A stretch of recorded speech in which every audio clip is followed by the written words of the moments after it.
Simon Pierre, Odilon nous y amène, donc on va s'intéresser naturellement là-dessus. Procès donc des massacres du 28 septembre, l'ultime phase des réquisitions et plaidoiries donc, qui a démarré, hein, j'ai envie de dire, le lundi dernier. Rappelez-vous que le procès avait été suspendu pour être repris le 13 mai dernier. Et donc, c'est bien le représentant donc, de la Cour pénale internationale, maître Kerno Hamidou Bari, qui a donc ouvert le bal avec ses plaidoiries.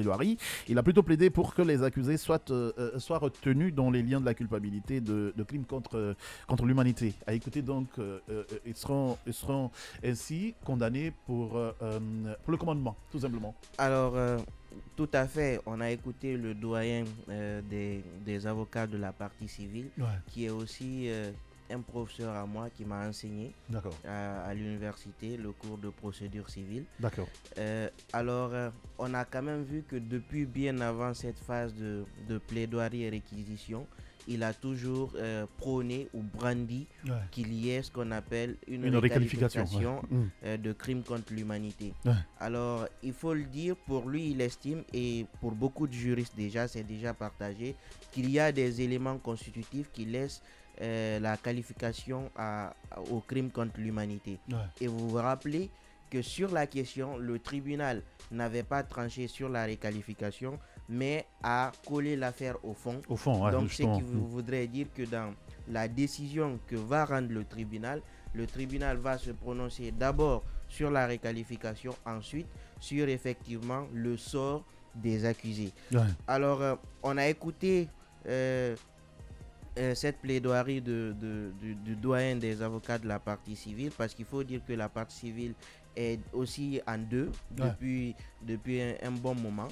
Il a quand même retenu que dans les circonstances, parce que si vous prenez ce qu'on appelle crime contre l'humanité, il y a ce qu'on appelle la planification, il y a ce qu'on appelle le fait que ça soit systématique, il y a le fait que ça soit dans un enclos ou dans un endroit, et c'est dirigé contre une population civile. Voilà, non armée. Non armée, désarmée. Donc, il y a tous ces facteurs-là qui laissent croire quand même que les éléments sont réunis pour parler de requalification de crimes contre l'humanité. Après, individuellement sur les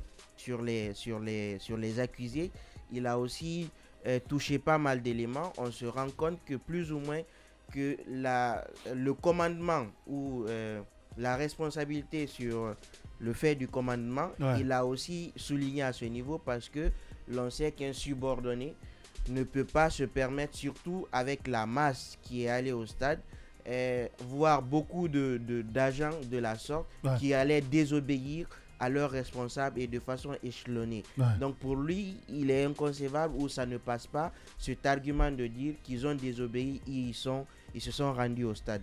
Donc sa ligne, elle est toute droite, requalification de crimes contre l'humanité, et que tous les accusés dont il a mentionné soient également condamné pour ces chefs d'accusation. Donc dans les liens de la culpabilité. Après lui, il y a eu d'autres avocats de la partie civile, notamment Maître DS, qui a fait en tout cas une plaidoirie assez magistrale hier, parce qu'il faut le dire, à côté, c'est aussi un enseignement pour nous autres, de pouvoir voir effectivement comment ça se passe, en attendant de voir le déroulé aussi du côté des avocats de la défense. Tout porte à croire que ça sera un combat box to box, ça sera chaud, et le tribunal aura en tout cas du pain sur la planche, et en attendant de voir ce que le tribunal va dire. Mais ce que j'ai dit, c'est que Maître DS de son côté n'a pas épargné quelqu'un, presque, hormis C.C. Raphaël. Parce qu'on n'a pas...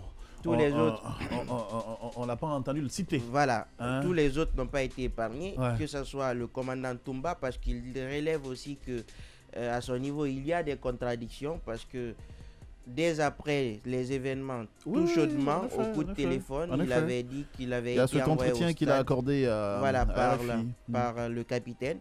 Et par après, au procès, il dit que non, qu'il serait allé le chercher. Donc des contradictions qu'il a relevées aussi. Et puis, l'autre chose qui m'intéresse le plus, c'est le fait qu'il a rappelé dans sa plaidoirie que le tribunal ne devrait pas se fonder sur la popularité de X ou de Y, ou l'impopularité de X ou de Y pour trancher. Il faut faut dire le droit. Le droit, effectivement, et retenir et ne statuer que sur les faits.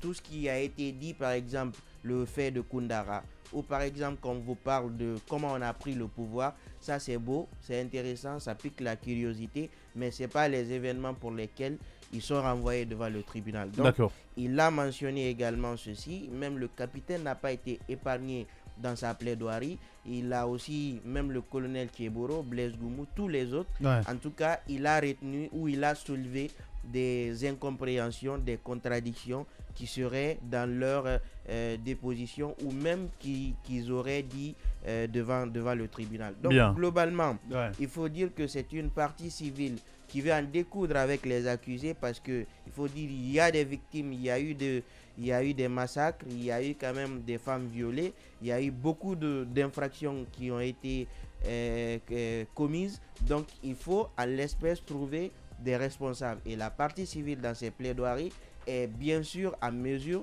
de pouvoir dire au regard des éléments, voici ce qu'on reproche à tel et à tel, et on demande au tribunal humblement de les retenir dans les liens de la culpabilité. Attendons de voir ce que la défense va proposer, mais pour le moment, ça reste quand même, la barre est mise assez haute, en tout cas par les avocats de la partie civile.